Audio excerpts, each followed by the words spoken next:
A man can smell burnt oil from a mile away. And when something's been running too hot for too long, it blows. Just like my marriage. I came home late that night, same as always. Long day at the garage, hands still rough with grease, the scent of motor oil clinging to my clothes. Grace always complained about that, but she used to like it. Said it smelled like hard work. Guess she changed her mind. I stepped into the house and knew something was off. It was subtle at first, too quiet, like the place was holding its breath. Then I caught it. Perfume, thick and sweet, something expensive. Not Grace's usual scent. The kind of smell that didn't belong in my house, clinging to my air, soaking into my furniture. I kicked off my boots, slow and deliberate, listening. A half-empty wine glass sat on the coffee table next to an unfamiliar leather jacket. It was expensive, sleek. I touched it, still warm, like someone had just slipped it off. My gut twisted, but my hands stayed steady. No need to panic. I'd been through worse. Footsteps. Grace came out of the hallway, wrapped in that silk robe she only wore when she wanted to feel expensive. Her hair was done up like she'd been somewhere nice. Her lips parted, then shut again like she'd swallowed whatever excuse she had lined up. I stared at her, then at the jacket. Whose is it? She hesitated. I didn't need to hear the rest. The way her fingers gripped the edge of her robe, the way her throat worked as she swallowed. Hell, she might as well have held up a damn sign. I nodded, slow. Right. Her voice sharpened. Ashton, don't do this. Do what? I walked past her, heading for the bedroom.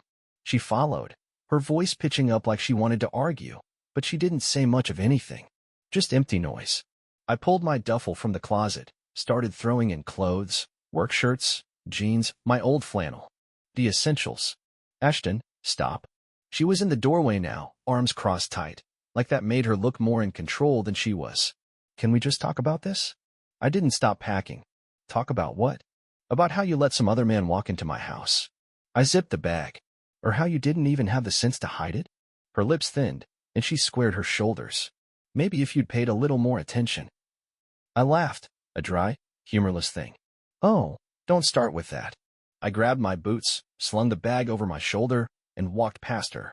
Where are you going? She demanded. Anywhere but here. She followed me to the door, voice rising now. So that's it? You just walk out. I turned back, real slow. Grace, you made your choice. I opened the door, let the night air hit me. Now live with it. I shut the door behind me, walked to my truck, and didn't look back. I threw my bag in the passenger seat, slid behind the wheel, and just sat there for a minute, hands resting on the steering wheel. The house stood behind me, still and quiet, like it had already swallowed up everything I'd built and spit out the parts that didn't fit anymore. I took a breath, started the truck, and rolled out of the driveway without another glance. The first stop was obvious. Quinn's garage, the only place in town where I could think straight. The fluorescent lights buzzed as I flipped the switch, illuminating the grease-streaked floors, the tool benches lined with wrenches and sockets in perfect order, everything where it should be. Unlike my damn life. I dropped onto the old metal stool by my desk and pulled open the bottom drawer. Legal paperwork, bank statements, business filings, things Grace never touched because she had no interest in the mechanics of money, just the spending of it. I shuffled through the stack, pulled out the ones I needed. I called Ted Bennett, my lawyer, before I could talk myself out of it. He picked up on the second ring. Ashton, you do know it's past midnight, right? You still on retainer? A sigh. A rustling of papers. Unfortunately. Then I need some moves made. Tonight. That got his attention. Go on. Joint accounts. Shut them down or move my half to an account she can't touch. House title. I want to buy out her share. Have it in writing before she realizes what's happening. She sign a prenup? No. Well, that's gonna make this messy. I pulled open another drawer, pulled out a manila envelope, flipped through it. Not really. House was bought under my business, and she never invested a dime. She won't see a cent of it. Damn, Ashton. He exhaled. All right, I'll get things in motion in the morning. I hung up, leaned back, and stared at the ceiling. One part done. Now, the next. Dan Harris answered on the first ring, voice groggy but sharp. This better be good. Need you to look into someone for me. A long pause, then a familiar chuckle. Well, finally calling in a favor. I ignored that. Name's Oliver Tate. Real estate guy out of Nashville. Thinks he's slick. Find out where he gets his money, what his weaknesses are. Dan grunted. Messy divorce, or are we talking something worse? I don't plan on getting messy. Just need leverage. Got it. Give me a day or two. I ended the call, closed my eyes for a second. When I opened them, the shop was still the same. Oil stains on the floor, the faint smell of gasoline in the air, the distant sound of trucks on the highway. It felt solid. Real. Grace had made her choice. Now, I was making mine. By sunrise, I was back at Ted Bennett's office, a cup of gas station coffee in one hand and a folder in the other. The receptionist barely looked up as I walked past her desk and straight into his office. Ted sighed, rubbing his eyes. You ever hear of something called an appointment? I dropped the folder on his desk. You get it done? He flipped it open, nodding as he scanned the paperwork. Accounts are split. She won't see another dime. House deeds being processed, your name only. That part's clean. He glanced up. You sure you don't want to go for spousal misconduct? Given the circumstances, a judge might favor you on asset division. I shook my head. I don't need a courtroom. Just need her out of my life. Fair enough. He leaned back, stretching. I'll send over the final documents when it's official. You're making it real easy for her to walk away, you know.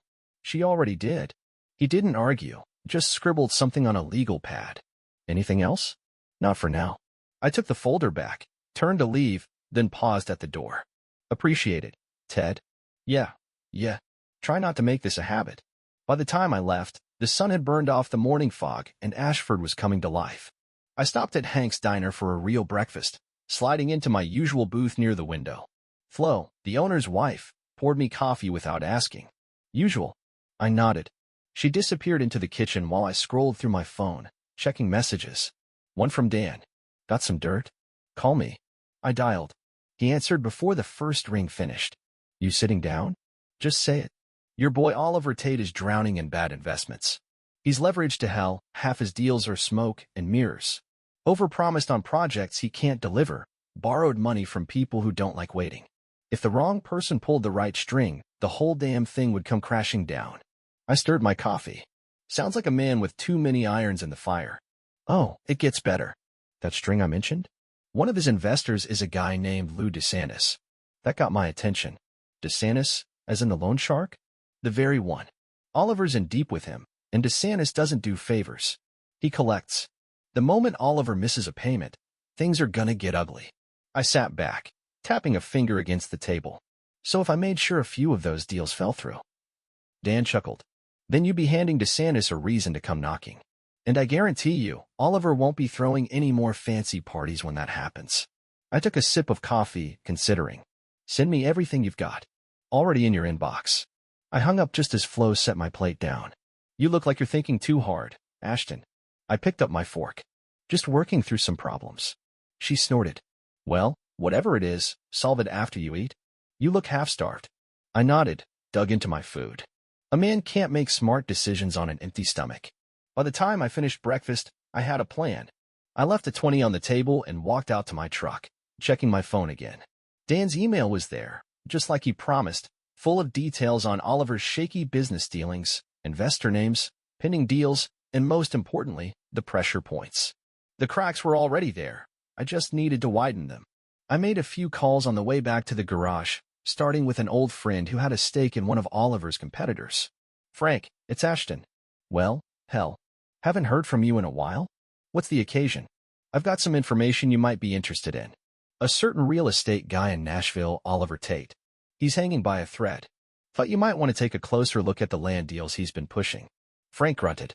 He undercut me on a couple of contracts last year. You telling me he's about to go belly up? I'm telling you he's leveraged to the hilt, and one bad deal could send him over the edge. Might be worth putting some pressure on his investors, see if they start pulling out. A pause. Then a chuckle. You always were a calculating son of a bitch, Ashton. All right. I'll make some calls. That was all I needed.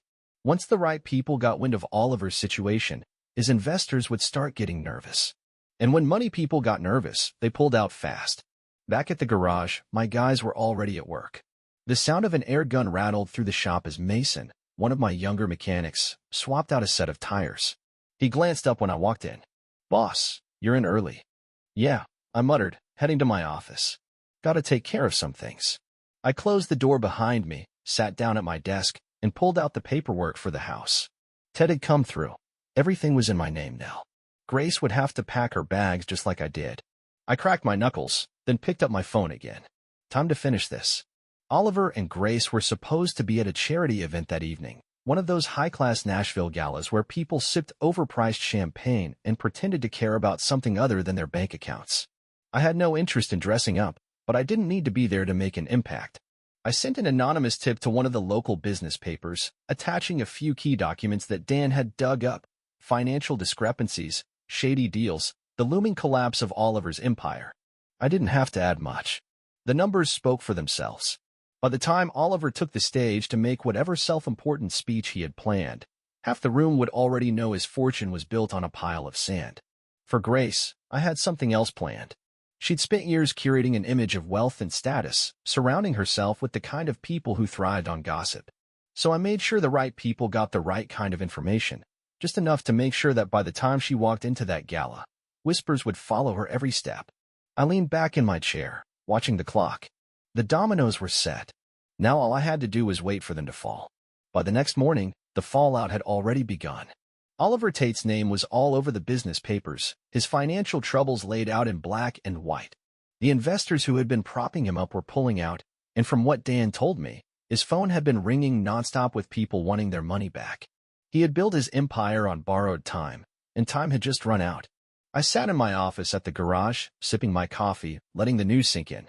The world had a way of correcting things when you gave it the right nudge. The bell over the front door jingled, and I heard Mason call out, "Boss, you got a visitor." I didn't bother looking up. That's so. Footsteps. Then a familiar voice, sharp and laced with anger. "You son of a bitch." I looked up, took my time setting down my coffee. Grace stood in the doorway, arms crossed, nails digging into her palms.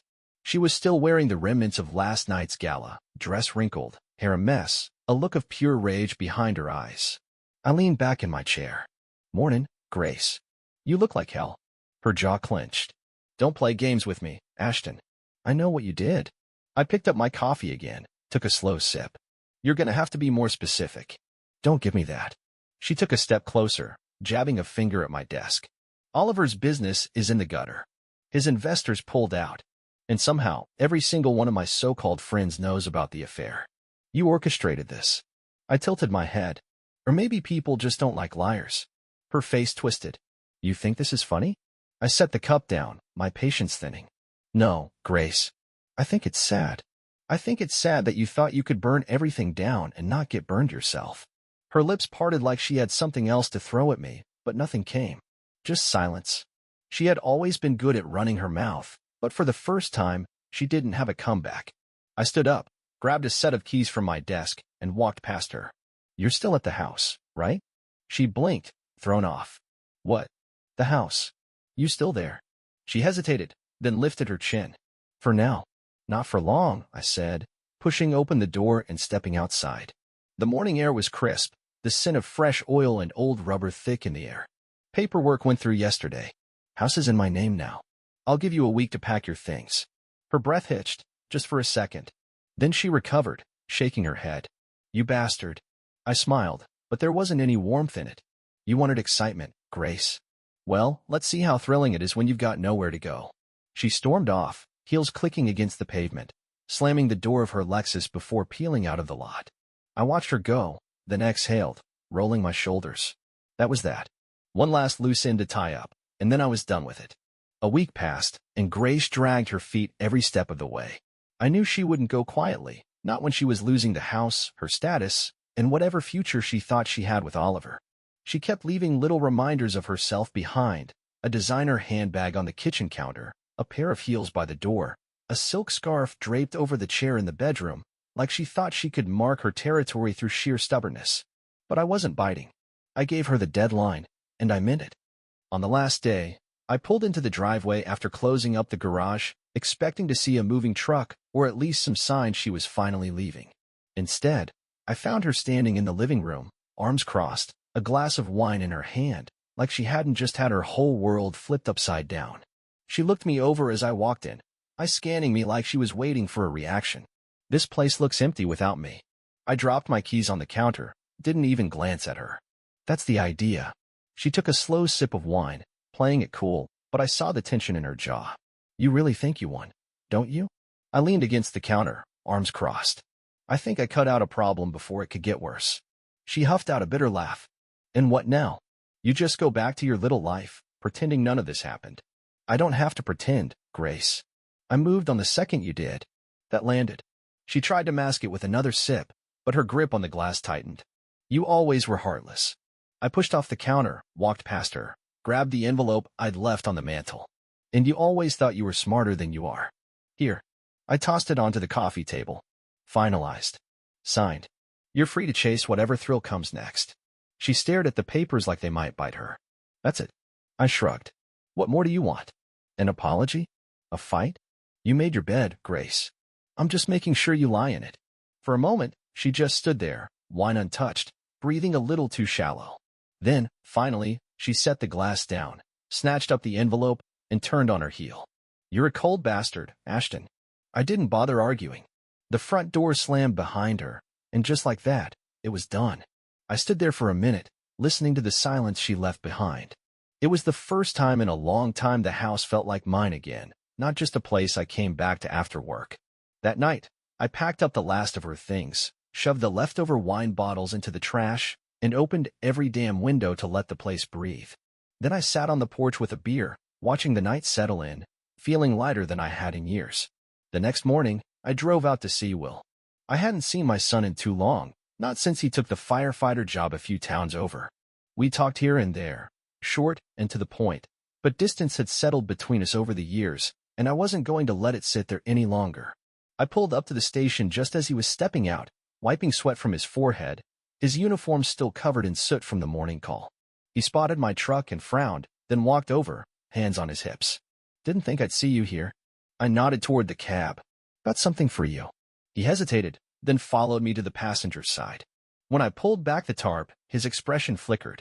Underneath was an old '79 Ford, freshly tuned, body still a little rough but solid where it counted. Thought you might need a reliable ride, I said. Will ran a hand over the hood, lips pressing together. You rebuilt this? Yeah. I stepped back, giving him space. Been working on it for a while. He exhaled, shaking his head. Mom told me you didn't care much about family. I met his gaze, steady. Mom told you a lot of things. Silence stretched between us, heavy but not hostile. He looked back at the truck, then at me, then exhaled. She tried to make me hate you. I nodded, not surprised. Did it work? He let out a short breath, almost a laugh. No, never did. I clapped a hand on his shoulder, firm, solid. Good. We stood there for a while, watching the sun dip lower, not saying much else. Didn't need to. Some things didn't have to be spoken to be understood. A month passed, and the dust finally settled. Grace left town, or at least she stopped making herself my problem. Word was, she tried to cozy up to one of her old friends for a place to stay, but when your reputation tanks, so do your options. The high society women she used to parade around with weren't interested in taking in someone who'd been publicly humiliated. Last I heard, she was renting a cramped apartment on the outskirts of Nashville, working some dead-end sales job. No more charity galas, no more fancy vacations, just the real world, where your name only carries weight if you've earned it. Oliver fared even worse. His investors pulled out one by one, his projects fell apart, and when DeSantis came knocking for his money, there wasn't enough left to pay what he owed. The story made the rounds. Oliver Tate, the real estate hotshot, suddenly liquidating everything he owned just to stay afloat. By the time DeSantis was done with him, there wasn't much left. He disappeared after that, probably running for more than just debt. Either way, he wouldn't be setting foot in Ashford again. I never bothered to keep tabs after that. What mattered was that neither of them could crawl back into my life even if they wanted to. They made their bed, and I made damn sure they laid in it.